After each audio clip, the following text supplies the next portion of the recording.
Are you still keeping cash in your checking account?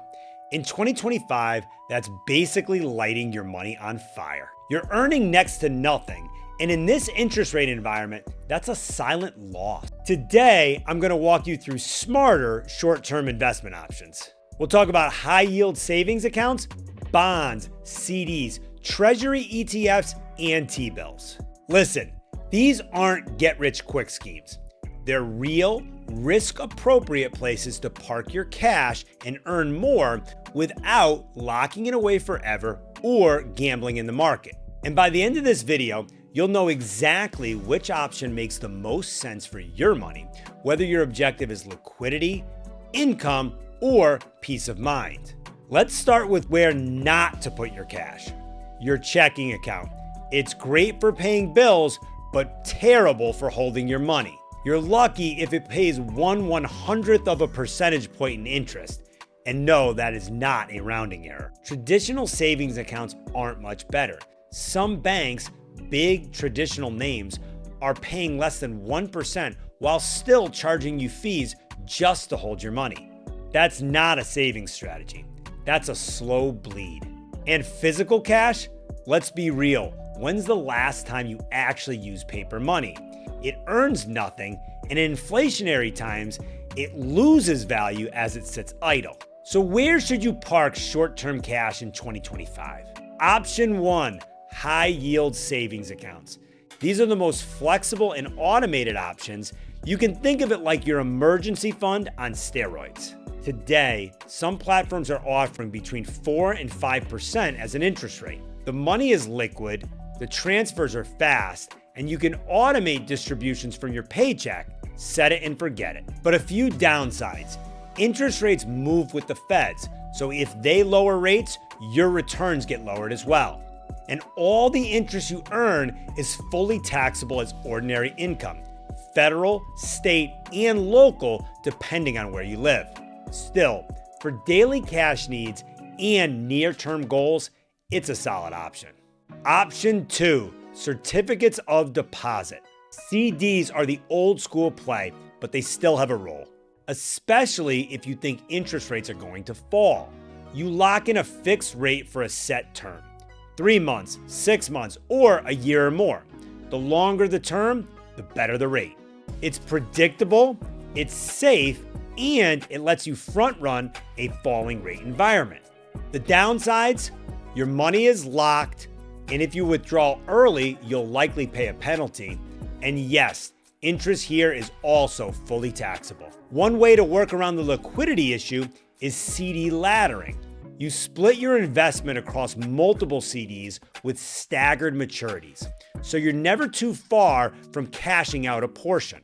Option 3, I-bonds. These are often overlooked, but they're one of the only vehicles that offer inflation protection and tax advantages. Right now, the fixed component is 1.2%, which doesn't sound huge, until you realize that it's locked in for up to 30 years and it's added on top of the inflation adjustment. And here's the bonus. I-bonds are exempt from state and local taxes. That's a real edge if you live in a high tax state. Now here's the catch. You can't touch your money for at least 12 months. And if you cash out between years 1 and 5, you forfeit 3 months worth of interest. So while I-bonds are fantastic for conservative long-term holdings, this isn't the get the cash back next month account. Option 4, Treasury ETFs. If you want exposure to Treasury bills without buying them directly, this is for you. These ETFs hold short-term US Treasury bills, typically maturing in less than 3 months, and they pay out interest monthly. They're super liquid, and you can trade them like any stock or ETF. And they tend to offer better returns than high-yield savings without the hassle of buying individual T-bills. The downsides? There's a small management fee, usually around 0.9%. And while they're tax advantaged, they're not fully exempt from state and local taxes. About 96% of it typically is, but not all of it. And because they're ETFs, tax reporting can get a little trickier than your average bank account. You'll likely have to deal with some capital gains reporting if you're selling shares regularly. Option 5, Traditional Treasury Bills. Now we're talking direct ownership. T-bills are short-term government securities that you can buy through your brokerage or directly at treasurydirect.gov. Terms range from 1 month to 1 year, and when held to maturity, they're one of the cleanest, low-risk income options available. No state or local tax on interest, and you can build a T-bill ladder, just like CDs, to ensure regular maturity and ongoing access to liquidity. The interest rates are auction-based, so they fluctuate, but right now, they're often beating high-yield savings. Just keep in mind, if you need that cash tomorrow, T-bills aren't ideal unless they're maturing soon. This is a planned cash flow move, not a swipe your debit card type of investment. So what's the right move for you? If you want full liquidity and automation, high-yield savings. If you want to lock in a fixed rate, go with CDs. If you're looking to protect against inflation, I-bonds. If you want flexibility and better returns than a bank, Treasury ETFs. And if you want clean, direct, tax-efficient yield, look at laddered T-bills. Now you've got the full picture. 5 short-term investments that actually work in 2025.